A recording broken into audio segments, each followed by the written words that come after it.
এক ফকির দিল্লি ঘুরতেছে, একজন বলছে, ভাই তোমারে তো খয়রাত করে দেখতেছি আমি সেই ছোটবেলা থেকে, খালি তুমি খয়রাত করো। একটা জিনিস আপনারা মনে রাখবেন, গরিব, আজকে যারা গরিব পরিশ্রমের মধ্য দিয়ে কালকে তারা ধনী হতে পারে, কিন্তু যারা ভিক্ষুক, যারা ভিক্ষা করে, জিন্দেগিতে কোনোদিন তারা বড় হতে পারবে না। ভিক্ষা করা যাদের অভ্যাস, জীবনেও বাড়ি করতে পারবে না, জীবনেও ধনী হইতে পারবে না, কিন্তু গরিব ধনী হইতে পারবে। কারণ হলো আল্লাহর কাছে দুইটা বৈধ জিনিস অত্যন্ত ঘৃণিত। কয়টা? একটা হলো তালাক, আর একটা হলো ভিক্ষাবৃত্তি, মানুষের কাছে চাওয়া। আল্লাহ পছন্দ করেন না। তো ভিক্ষুক ঘুরতেছে, একটা লোক বলল, মিয়া তোমার তো সারা জীবনই খরচ করতে দেখি। খরচ করবো না, করবো কি? যার কাছে যাই সে দেয় 4 আনা 2 আনা 1 টাকা, এর বেশি তো দেয় না, তেদি আমি কেমনে বড় লোক হবো? কয় যে তুমি বাদশারে চোখে দেখো না, বাদশারে চোখে দেখো না। কয় বাদশার কাছে কি আমার মতো লোক যাইতে পারে নাকি? কল না, যাইতে হবে, যাও।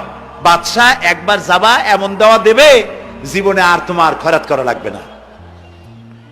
পাতি শিয়ালের পিছনে ঘুরে তো লাভ নাই, পাতি শিয়ালে খায় মুরগি, তোমার একটা ঠ্যাং দেবে, দাঁতের খেলালের কাজও হবে না।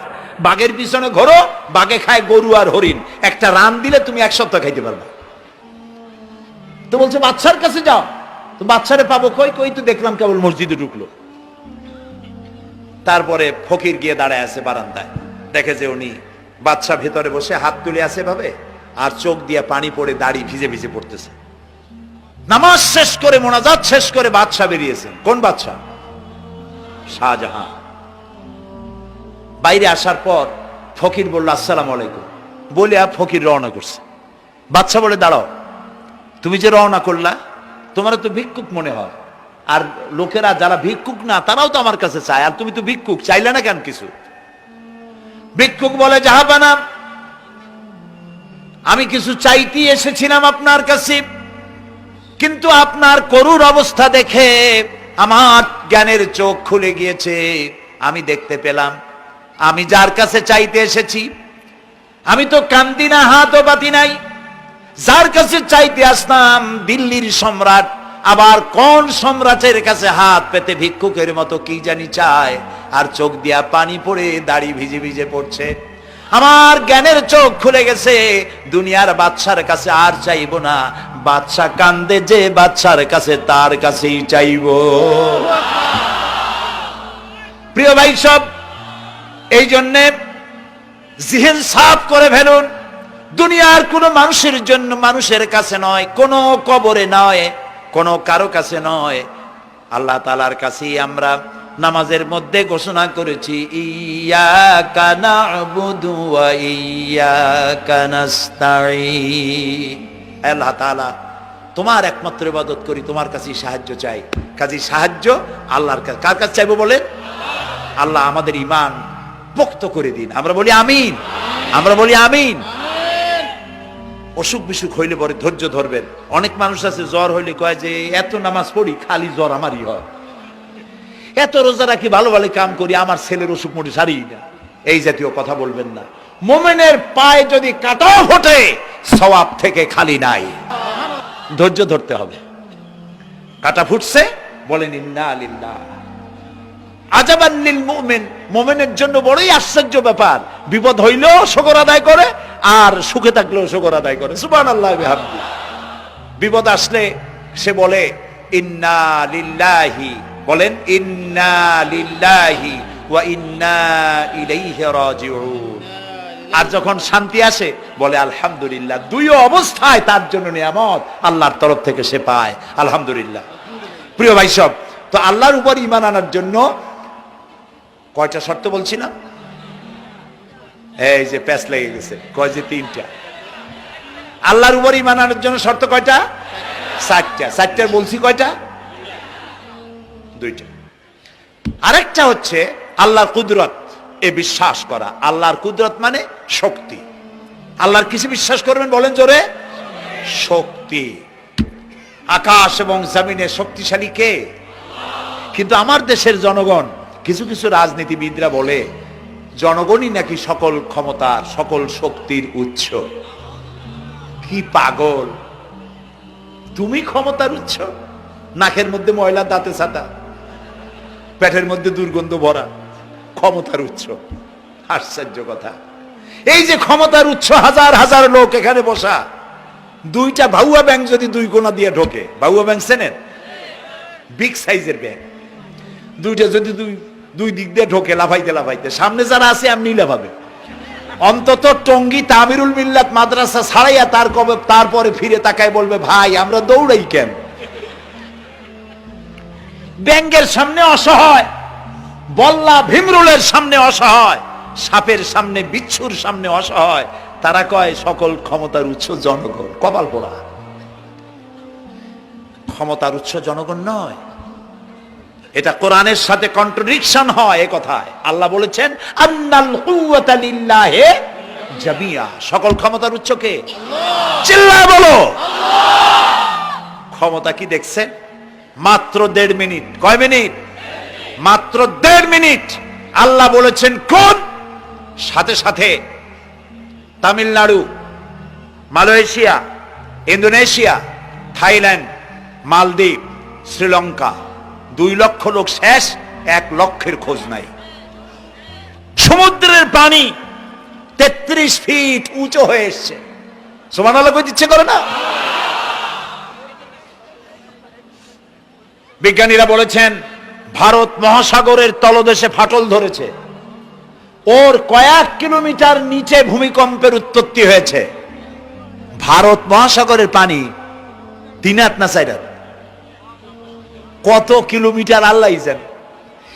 এই কয়েক কিলোমিটার নিচে যে মাটি, সেই মাটিরও কয়েক কিলোমিটার নিচে ভূমিকম্পের উৎপত্তি।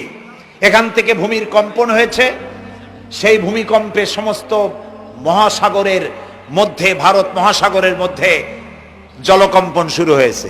পানির কম্পন, মাটির কম্পন একসাথে 4 তলা পরিমাণ উঁচু হয়ে পানি চলে আসছে। বাড়ি গাড়ি সব কিছু খড় কুটার ন্যায় সব উড়িয়ে দিয়েছে। এগুলোর কপাল পোড়া নাস্তিক যেগুলি, তারা বলে প্রাকৃতিক দুর্যোগ। ওর বাপের মাথা। আচ্ছা, প্রাকৃতিক দুর্যোগ, প্রকৃতি কি? কোন জন্তুর নাম? প্রকৃতি কোন জন্তু জানোয়ারের নাম? প্রকৃতি নিজে চলে না কেউ তাকে চালায়? কে চালায়? কপাল পোড়া রাতা বোঝে না। বিশ্ববিদ্যালয়ের শিক্ষক হয়েছে তো, আল্লাহ দিয়ে আসি কোথায়? তবে সব খারাপ না, ভালো আছে আলহামদুলিল্লাহ। কিছু আছে কপাল পোড়া, বিশেষ করে শান্তিনিকেতনে যারা পড়াশোনা করে আসে, সাহিত্য চর্চা করে, এই সাহিত্য চর্চা করতে করতে এক পর্যায়ে কপাল পুড়ে যায়, আল্লাহরে চিনতে পারে না। সব চেনে, আল্লাহরে চেনে না। আল্লাহ এখন চিনাইতেছে ভালো করে। প্রিয় ভাই সব, কওমে আদ, কওমে সামুদ, এগুলিকে আল্লাহ তারা ধ্বংস করেছেন।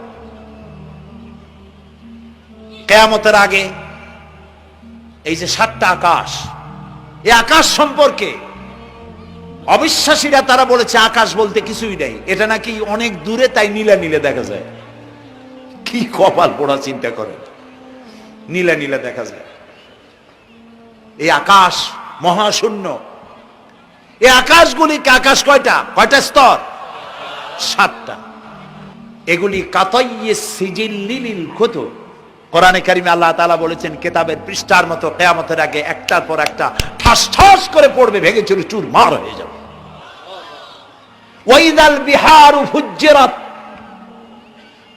আল্লাহ তাআলা বলছেন ইদাস সামাউ ফাতারাত ওয়াইদাল কাওয়াকিবু ইনতাসারাত ওয়াইদাল বিহারু ফুজ্জিরাত। আকাশের তারকাসমূহ বিক্ষিপ্ত হয়ে পড়বে। অসংখ্য তারকারাজি, বিশাল বিশাল তারকা বিক্ষিপ্ত হয়ে পড়বে। চন্দ্র সূর্য একটার সাথে আরেকটা ধাক্কা লেগে চাঁদ আর সূর্য আলো হারিয়ে ফেলবে, একাকার হয়ে যাবে। পাহাড়গুলো উঁচু করে আল্লাহ তাআলা জমিনের উপরে আছাড় মারবেন, কালিহিনিল মানফুস, তুলার মতো উড়ে চলে যাবে। সুবহানাল্লাহ বলবা না? কত বড় শক্তি আল্লাহ পাকের। ওয়াইদাল বিহারু ফুজ্জিরাত, সমুদ্র সমূহ বিদীর্ণ হয়ে যাবে। সমুদ্রে যত পানি আছে সমস্ত পানিগুলি নিঃশোষিত হয়ে যাবে মাটির তলায়, এবং সেখানে অগ্নুৎপত্তি হবে। কোরআনে কারিম আল্লাহ বলে দিয়েছেন গোটা সমুদ্রগুলিতে আগুন জ্বলতে থাকবে। এগুলি কিয়ামতের আলামত। আল্লাহ পাকের অফুরন্ত মেহেরবানি। এই যে কানের কাছ দিয়া গুলিটা চলে গেছে, কানে লাগে নাই, বাড়ির কাছ থেকে কিয়ামত হয়ে গেল, বাংলাদেশে আল্লাহ বাঁচাই দিলেন। সুবহানাল্লাহ বলো, আলহামদুলিল্লাহ বলে। আমাদের প্রতিবেশী দেশগুলিতে যেভাবে আঘাত লাগছে, ওর 1000 ভাগের 1 ভাগের আঘাত কয়েক সেকেন্ড যদি বাংলাদেশে হতো, আমাদের সব অপরিকল্পিত শহর, রাজুক পারমিশন দিয়েছে 3 তলার, করা হয়েছে 7 তলা। এইভাবে অপরিকল্পিত যত বিল্ডিং আছে এগুলি পচা সিমেন্ট দিয়ে, পচা ইট দিয়ে তৈরি করা হয়েছে। 2-3 সেকেন্ডের ভূমিকম্প যথেষ্ট এই শহর লন্ডভন্ড করে দেওয়ার। অসংখ্য মানুষ মারা যাবে, অসংখ্য বাড়ি ঘর শেষ হয়ে যাবে। এদেরকে রেস্কিউ করার মতো মডার্ন ইকুইপমেন্টসও গভর্নমেন্টের কাছে নাই। এই জন্য আল্লাহর কাছে সেজদা দিয়া গুনার তওবা করতে হবে, আল্লাহ আমাদের মাফ করে দাও, আমার এই গরিব দেশটাকে কিয়ামত পর্যন্ত এই গজব থেকে বাঁচাও। প্রিয় ভাই সব, আল্লাহ তাআলার ক্ষমতার ওয়াজ আমি আজ করতে পারবো না, অনেক লম্বা হয়ে যাবে, কারণ আমাকে 3টা পুঁজির কথা তো কমসে কম বলতেই হবে, অল্প করে হলেও। শুনবেন তো? আল্লাহ তৌফিক দিক, বলেন আমিন। আল্লাহ তাআলার ক্ষমতায় বিশ্বাস করা, তার প্রচন্ড ক্ষমতা, যা খুশি তাই বলেন করতে পারেন। মরাকে জিন্দাকে মারতে পারেন, মরুভূমিতে ফুল ফুটাতে পারেন। সুবহানাল্লাহ, যা খুশি তাই করতে পারেন। এই শক্তি সহকারে আল্লাহকে বিশ্বাস করতে হবে। 4 নম্বরে আল্লাহর হুকুম এবং হাকাম, আদেশ নিষেধ। আমি আল্লাহরে বিশ্বাস করি, এই কথার কোনো দাম নাই যদি তার আদেশ না মানি, এই কথার কোনো দাম নাই যদি তার নিষেধকে আমি আমার জীবনে প্রত্যাহার না করে চলতে পারি। মুসলমান বলে দাবি করার কোনো মূল্য নেই। একদিকে নামাজ পড়ি, আর একদিকে ওজনে কম দেয়, খাদ্যে ভেজাল দেয়, বেপরদা করি, মিথ্যা কথা বলা হয়, ওজনে কম দেয়, খাদ্যে ভেজাল দেয়, জমিনের আইল ঠালে আমানতের খেয়ানত করে, আল্লাহর হুকুম মানা হলো না, রসুলের আদেশ মানা হলো না। আল্লাহর উপর ঈমান আনার জন্য 4র্থ শর্ত হচ্ছে আল্লাহ যা বলেছেন মাথা নত করে মেনে নিতে হবে, বলতে হবে সামি'না ওয়া আতা'না। বলেন সামি'না ওয়া আতা'না, শুনলাম আর মেনে নিলাম। বলেন তো জোরে, শুনলাম আর মেনে নিলাম। সুবহানাল্লাহ বলেন। মুমিনেরা এই প্রশ্নই করবে না মদ হারাম কেন, মুমিনেরা এই প্রশ্নই করবে না জুয়া হারাম কেন। একটাই জবাব, মদ হারাম কেন? আল্লাহ হারাম করেছেন তাই হারাম। জিনা হারাম কেন? আমার আল্লাহ হারাম করেছেন তাই হারাম। জুয়া হারাম কেন? আমার আল্লাহ হারাম করেছেন তাই হারাম। কোন যুক্তি নাই। যুক্তির, আল্লাহর নিষিদ্ধ জিনিসে যুক্তি তালাশ করে কেবলমাত্র শয়তান। আল্লাহর আদেশ নিষেধে যুক্তি তালাশ করে কে? শয়তান। মুমিনের কাজ হলো সামি'না, বলেন, ওয়া আতা'না, শুনলাম আর মানলাম, বাস, শেষ কথা, খালাস। এই গেল 4টি শর্ত পুরো হয়ে গেল।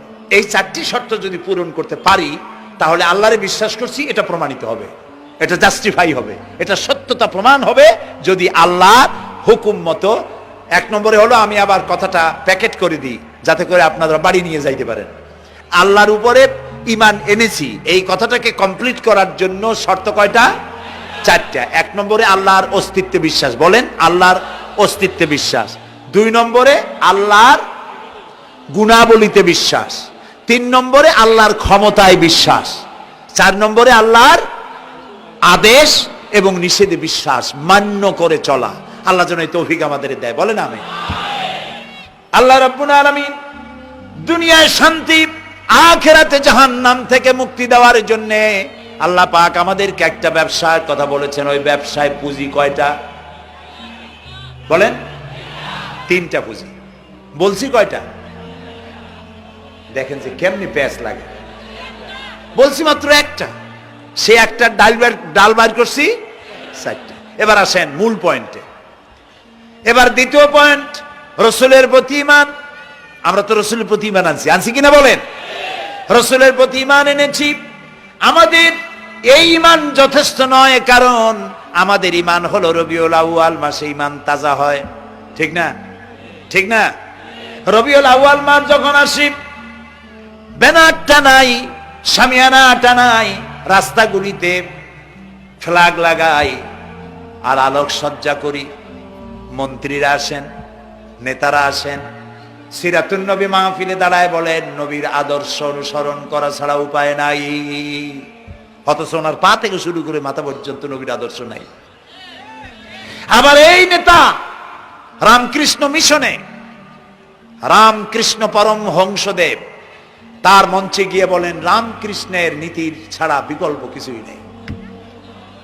আবার গৌতম বুদ্ধের জন্মবার্ষিকী উদযাপনের জন্য সেখানে গিয়ে বলেন গৌতম বুদ্ধের অহিংস নীতি অনুসরণ করা ছাড়া জাতির যোগীনাথ হওয়ার আর কোনো পথ নাই।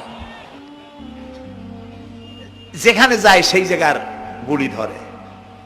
রবিউল আউয়াল মাস আসতে পারে, আলোকসজ্জা করে ইয়া নবী সালামু আলাইকা, ইয়া রাসূল সালামু আলাইকা। এরপরে গরম গরম জিলাপি রাসূলুল্লাহকে বুঝায় দেওয়া হলো, হে রাসূল আপনি তাকিয়ে দেখেন কত মহব্বত আপনারে করি, আপনার মহব্বতের জন্য আমাদের শহরের কোন মিষ্টির দোকানে আর মিষ্টি নাই, সব আমরা খাইয়া শেষ করছি। এই হলো মহব্বত। এই মহব্বতে এই ইমানে কাজ হবে না। এই ইমানে বলেন কাজ হবে না। কোন ইমানে কাজ হবে? রাসূলের প্রতি ইমানের অর্থ কি? এর অর্থ হচ্ছে নবী করিম সাল্লাল্লাহু আলাইহি সাল্লাম আমাদের রাসূল, আমাদের নেতা। আমাদের রাসূল আমাদের নেতা, আমরা তার উম্মত, তার অনুসারী। অনুসারীর কাজ কি? নেতার পূর্ণাঙ্গ অনুসরণ করণ। রাসূলুল্লাহর আনুগত্য করতে হবে, এটা কে বলেছেন?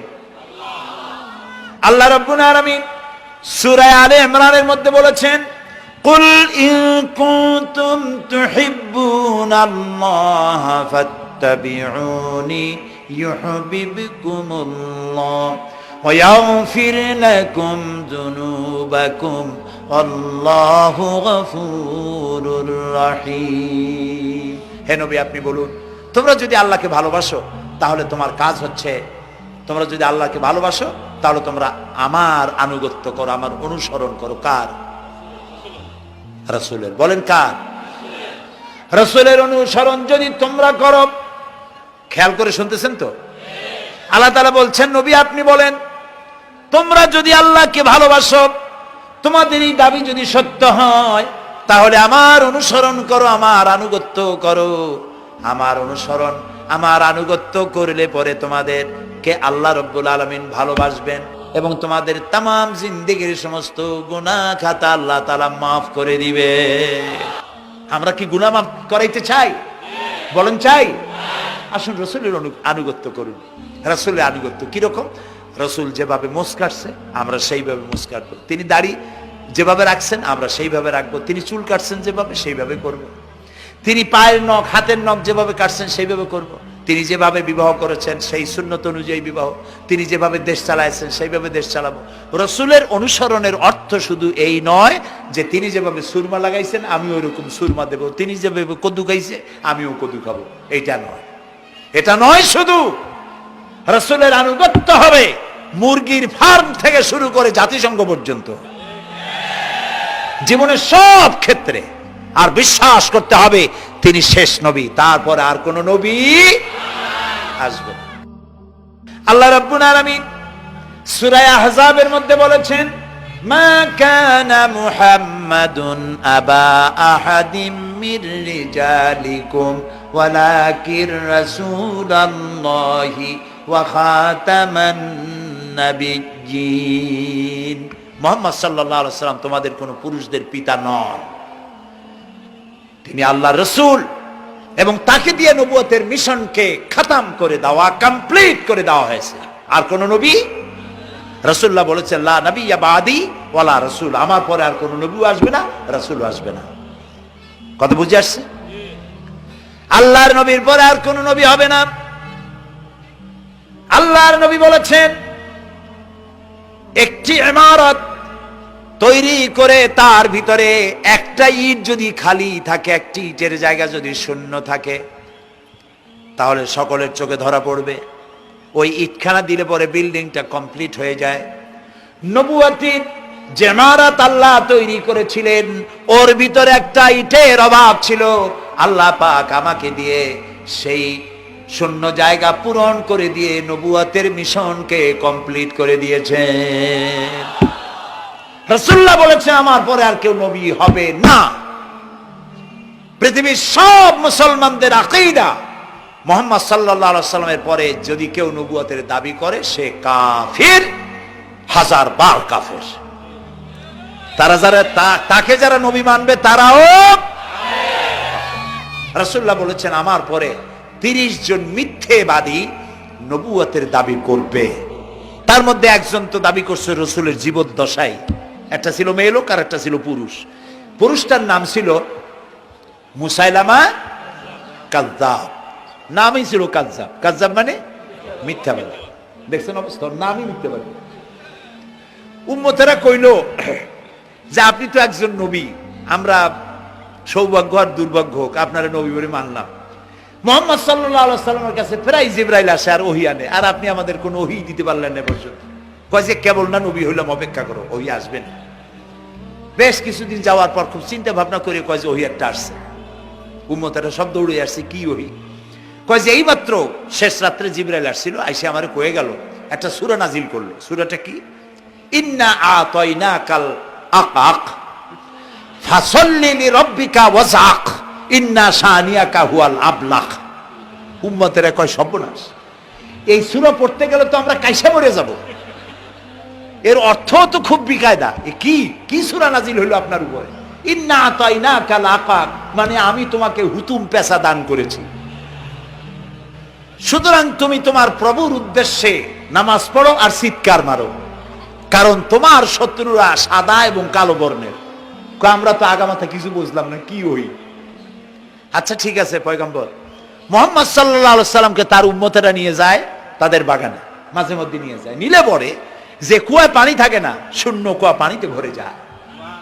যে গাছতলা দিয়ে তিনি হেঁটে যান, যে খেজুর গাছে খেজুর নাই সেই গাছতলা দিয়ে রাসূল হেঁটে গেলেন, গাছে ফল ধরে যায়। আপনি তো এরকম কিছু দেখাইতে পারেন না। তোমরা তো আমার নেও না, চলো না যাই। নিয়ে গেছে, যাইয়া দেখে যে কুয়ার পাড় দিয়ে যায়, যে কুয়ায় পানি থাকে তা থাকে না, শুকায় যায়।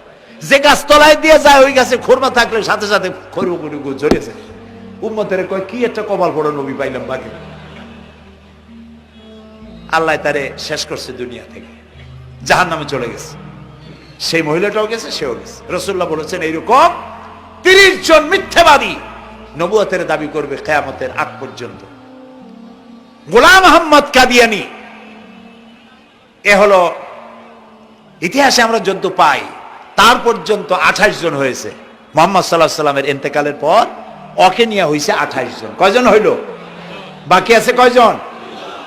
তাই বলে কিয়ামত যে এই 2 জন হইলি আগামী বছর বা 5-6 বছরের মধ্যে কিয়ামত হবে ওইটা চিন্তা করেন না। এই পৃথিবীতে একটা লোক আল্লাহ শব্দ উচ্চারণ করার যদি থাকে কিয়ামত সে পর্যন্ত হবে না। সুতরাং বহুত দেরি আছে কিয়ামতে। তবে ওর মতো আরো শয়তান 2 জন আসবে। গোলাম আহমদ কাদিয়ানী বলল আমি পয়গম্বর, আমি নবী, আমার উপরে ওহী আসে। তো তার সঙ্গে ওই যুগের বড় আলেম মাওলানা আতাউল্লাহ শাহ বুখারী রহমতুল্লাহ আলাইহি তিনি বললেন, আচ্ছা তুমি যে নবুয়তের দাবি করো এই শক্তি তুমি পাও কই? কয় যে আমার শক্তি তো কোরআন, কোরআনের মধ্যেই আছে আমার কথা। কোথায়? কয় সূরা সফের মধ্যে আছে, ইয়াতি মিন বাদি ইসমুহু আহমদ। ঈসা আলাইহিস সালাম আমার ব্যাপারে ফোরকাস্ট করেছেন, ভবিষ্যৎবাণী দিয়েছেন যে আমার পরে একজন আসবে তার নাম হবে আহমদ, আমি তো সেই আহমদ। মাওলানা বুখারী বলছেন বেকুব, ঈসা আলাইহিস সালাম যার কথা বলেছেন তার নাম, ঈসা আলাইহিস সালাম যার কথা বলেছেন তার নাম হলো ফকাত আহমদ, আর তোমার নাম হলো গোলাম আহমদ। তাহলে এতে করে বোঝা যায় ঈসা আলাইহিস সালাম যার কথা বলেছেন তুমি সেই আহমদের গোলাম, তো তুমি নবুয়তের দাবি করো কেন? গোলাম আহমদ কয় যে হুজুর আমার নামের আগে গোলাম বৈশা একটু সমস্যা হয়েছে, ঠিক, তো গোলামটারে যদি বাদ দেই তাহলে তার আপনি আপত্তি করতে পারেন না আমি আহমদ থাকি আর আপনি আমার উম্মত হয়ে যান। আমি আমার কথা ঈসা আলাইহিস সালাম বলেছেন। মাওলানা বুখারী বলছেন দেখো তোমার ফতোয়া অনুযায়ী তুমি বলছো নামের প্রথম অংশ বাদ দিয়া শেষের অংশ নিয়ে তোমার উপর ঈমান আনতে, তাহলে আমার নাম আতা আল্লাহ, তোমার ফতোয়া অনুযায়ী আমার নামের প্রথম অংশ বাদ দিলাম, আতা গেছে, থাকছে আল্লাহ। আর আল্লাহ হয়ে বলছি তোর মতো গাধারে আমি নবুয়ত দেই নেই। এরপর এই শয়তানের মৌত হলো কোথায় বলেন? কোথায়? পায়খানার ভিতরে। এই কাদিয়ানীরা, গোলাম মোহাম্মদ কাদিয়ানী কাফের, ওরে যারা নবী বলে মানে তারাও কাফের। প্রিয় ভাই সব, পৃথিবীর 48টি মুসলিম দেশ কাদিয়ানীদেরকে নন মুসলিম মাইনরিটি হিসেবে ঘোষণা দিয়েছে রাষ্ট্রীয়ভাবে। সৌদি গভর্নমেন্ট আইন পাশ করেছে কিয়ামত পর্যন্ত কাদিয়ানীরা মক্কা মদিনায় প্রবেশ করতে পারবে না।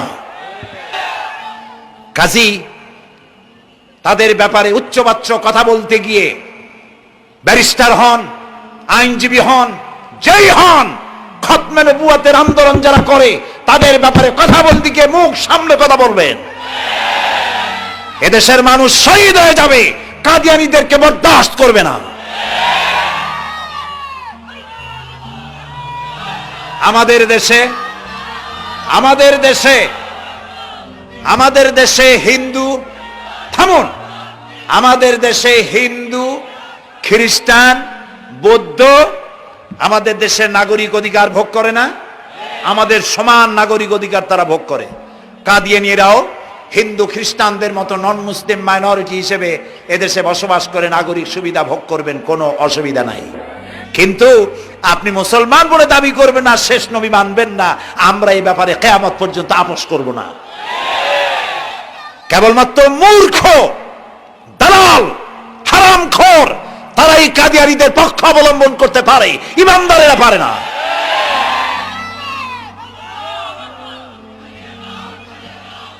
কাদিয়ানীরা যে সব মসজিদ তৈরি করে, এগুলি মসজিদ নয়, এগুলি উপাসনালয়। হিন্দুদের মন্দিরকে যেভাবে আমরা সম্মান করি, ওদের উপাসনালয়কেও সম্মান করি। কিন্তু কাদিয়ানীরা যতদিন মুসলমান নামের পরিচয় দিতে থাকবেন, আমরা আমাদের অধিকার আদায়ের জন্য সুশৃঙ্খল ভাবে গণতান্ত্রিক পদ্ধতিতে আমরা এই অধিকার আদায়ের চেষ্টা করব। খতম নবুয়তের আন্দোলন কোনো রাজনৈতিক আন্দোলন নয়, এটি আমাদের ইমানের আন্দোলন। যারা আন্দোলন করতেছেন তারা আমাদের ফরজে কিফায়ার দায়িত্ব পালন করছেন। প্রিয় ভাই সব, রাসূলের প্রতি ঈমান আনতে হলে এরকম ঈমান আনতে হবে, তারপরে আর কোন নবী আসবে না। তারপরে কথা হলো তাকে অনুসরণ করতে হবে পায়ের নখকাটা থেকে শুরু করে মাথার চুল পর্যন্ত, জীবনের সব ক্ষেত্রে রাসূলের অনুসরণ করতে হবে। তিনি সেনাপতি ছিলেন, শ্রমিক ছিলেন, পিতা ছিলেন, নানা ছিলেন, স্বামী ছিলেন, ঠিক না? তিনি রাষ্ট্রপ্রধানও ছিলেন। প্রিয় ভাই সব, এই যে আল্লাহ রাব্বুল আলামিন মুসলমানদেরকে পৃথিবীর মধ্যে সবথেকে বেশি শান্তি প্রিয় করেছেন, কোন আলহামদুলিল্লাহ। তোমরা আমার মক্কা যাইয়া দেখো, মক্কা মদিনায় যাইয়া দেখো, আমাদের কও সন্ত্রাসী, মক্কা